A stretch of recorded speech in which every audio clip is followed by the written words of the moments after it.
The Mother's Call. Amaka was home alone, her parents having gone out for a dinner date at a nearby restaurant. She was rummaging through the fridge looking for something to eat when she heard her mother's voice calling out from downstairs. "Amaka, dinner's ready, come down and eat." Amaka's heart skipped a beat as she wondered how her mother had gotten home so quickly. She walked towards the stairs, calling out, "Mom, I thought you and Dad were going out for dinner?" As she reached, the mother didn't look right. Her eyes seemed different. As she descended the stairs, the figure slowly turned to face her.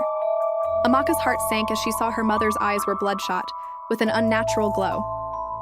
Her skin was deathly pale, and her smile seemed more like a snarl. "Don't go downstairs, Amaka," her mother whispered, her voice barely audible. "Whatever you do, don't go downstairs." Amaka's skin crawled as she realized this wasn't her mother. She tried to run, but her feet felt heavy, as if rooted to the spot. The figure began to move towards her, its eyes fixed on her.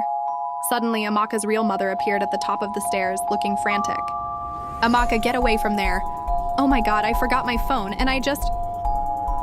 Amaka's eyes darted between the two figures, and she saw the horror in her mother's eyes as she took in the scene.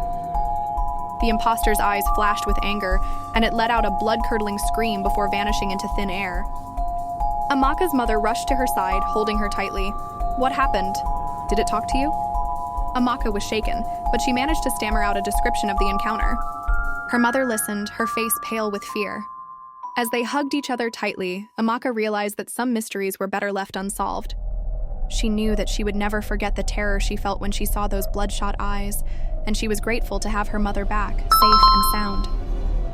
But as they pulled back to look at each other, Amaka noticed something that made her blood run cold.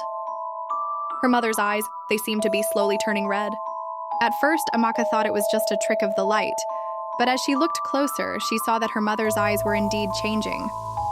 The blue irises were slowly being consumed by a reddish glow, like embers burning bright. Amaka's mother seemed oblivious to the change, but Amaka knew that something was terribly wrong. She tried to pull away, but her mother held her tightly. "Amaka, I think we need to get out of here," her mother said, her voice low and urgent. "Something's not right in this house." As they turned to leave, Amaka saw the imposter standing in the doorway, its eyes fixed on them. But this time it wasn't alone. There were others standing behind it, their eyes glowing with an otherworldly light. Amaka's mother saw them too, and she grabbed Amaka's hand, pulling her towards the door. "Run, Amaka! We have to get out of here now." As they ran, Amaka heard the sound of footsteps behind them, heavy and deliberate. She knew that they were being pursued, and she didn't dare look back. They finally reached the car and locked themselves inside.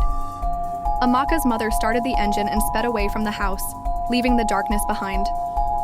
As they drove, Amaka turned to her mother, her heart still racing with fear. "Mom, what's going on? What was that thing?" Her mother glanced at her, her eyes still slowly turning red. "I don't know, Amaka, but I think we're in grave danger. We need to find help, and fast." Amaka nodded, her mind racing with questions. What was happening to her mother? What was that thing? And why did she feel like they were being watched even now in the safety of their car? As they drove further away from the house, Amaka couldn't shake off the feeling that they were running from something that would eventually catch up with them. And when it did, Amaka knew that their lives would never be the same again. Follow, subscribe, like, and comment for part 2.